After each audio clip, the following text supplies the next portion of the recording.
All right, this is a little visual aid instructional for one leg compression ladders. Now, the basic gist here is that by forcing you to only ever use one leg at a time, and that means you would try to climb up as high as you can.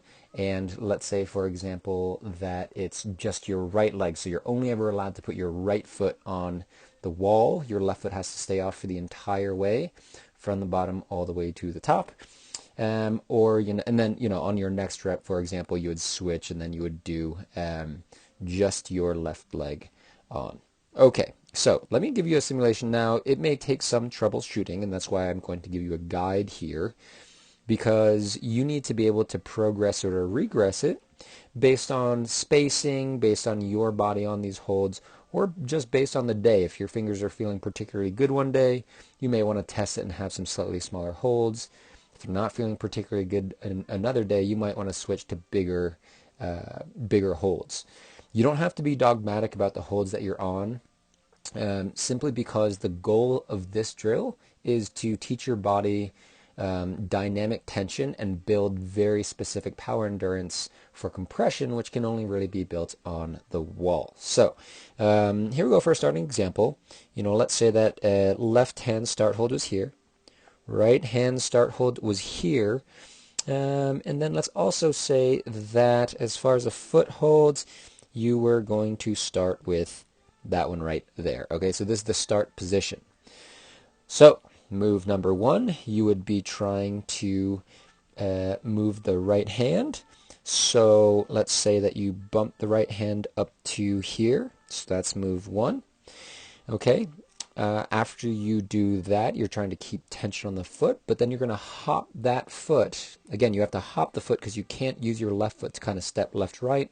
So you would hop or move that right foot up a bit, and let's say that you moved it right there. Okay, the next part would be a left hand move.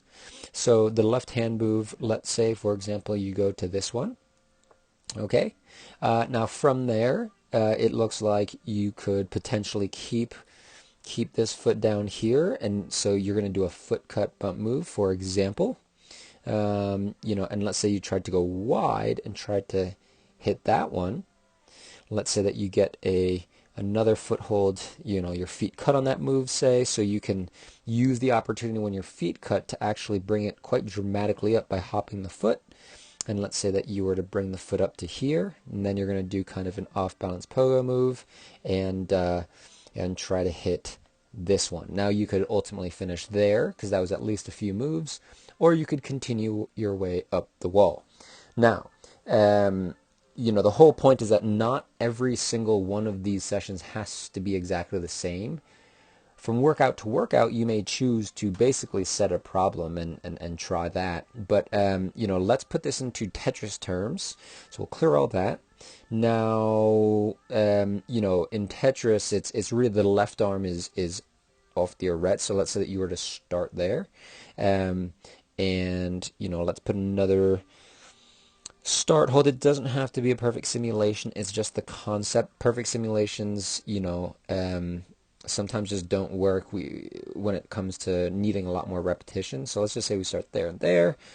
And let's say for this one that you had to keep your left foot on. Let's pretend that this was a left foot on simulation.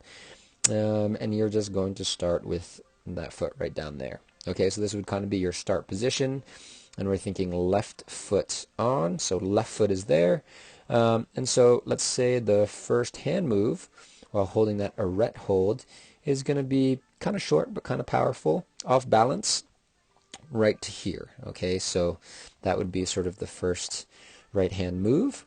Then you could switch, and what's interesting about this is if you've got a foothold around the corner, you can hop that left foot to a heel hook and then bump your left hand.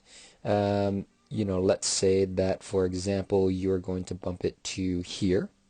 Okay, you would keep that heel hook, and because we want every move to be a compression move, so you would keep the heel hook there. You would see if you could hold the tension if your feet cut, and you just have to learn how to bring that swing in. But from there, you'd try to get to, let's say, this jug right here. Okay, you could bump your heel hook even if the feet cut, if they don't, whatever. You try to reset the heel hook on the previous handholds, and then go one more time, big left hand up to here. Okay, so those are two examples to get you started on how to do one leg compression ladders. Once again, you would switch feet every next rep, and you would give a decent amount of rest time, and that's where you would just follow the rest time suggested in your program.